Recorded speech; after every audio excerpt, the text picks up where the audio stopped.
Helo, mae Dotty eisiau clywed stori. Dwi am ddweud stori Dewi Sant. Wyt ti eisiau clywed hi?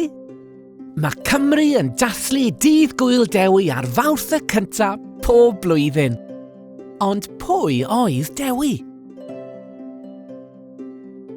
Roedd Dewi yn byw amser maith yn ôl. Roedd yn byw yn ardal Sir Benfro, De Cymru.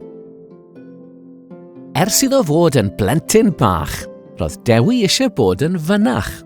Felly penderfynodd adael ei gartre a mynd i ysgol arbennig i ddysgu sut i fod yn fynach. Yn yr ysgol, roedd athro o'r enw Peilin. Roedd Dewi yn hoffi Peilin. Yn yr ysgol, roedd Dewi yn clywed llawer o straeon o'r Beibl.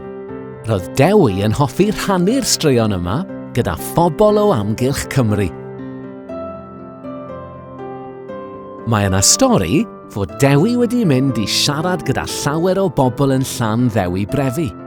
Roedd tyrfa fawr o bobl yno, a neb yn gallu ei weld na ei glywed.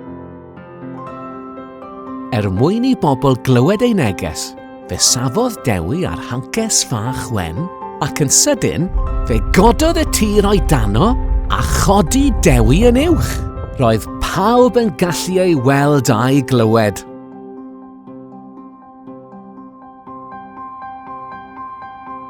Roedd Dewi eisiau adeiladu mynachdy, felly fe adeiladodd un yn Nhŷ Ddewi. Ac erbyn heddiw, mae'r adeilad hwn yn eglwys gadeiriol grand. Treuliodd Dewi ei fywyd yn helpu eraill. Ei neges i bawb oedd i wneud y pethau bychan. Roedd yn dweud wrth bawb i wneud pethau bach caredig i bobl eraill.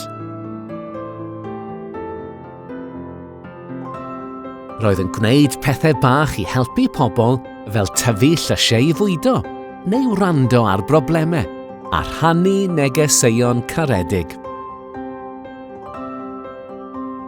Erbyn hyn, mae pobl yn galw Dewi yn Dewi Sant, gan ei fod wedi treulio ei fywyd yn gwneud pethau caredig i bobl eraill.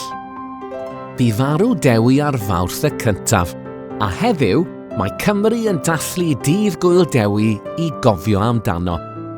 Mae pobl yng Nghymru yn gwisgo cennin Pedr ar ddydd Gŵyl Dewi, fel symbol o fod yn Gymro neu'n Gymraes balch. Rydw i wrth fy modd â dydd Gŵyl Dewi. Rydw i'n falch iawn i fod yn Gymro, a dwi'n gwneud fy ngorau i geisio gwneud y pethau bychain bob amser. Pa stori fydd nesa ar sianel Dewin a Dotty? Dere nôl i weld cyn hir. Hwyl fawr!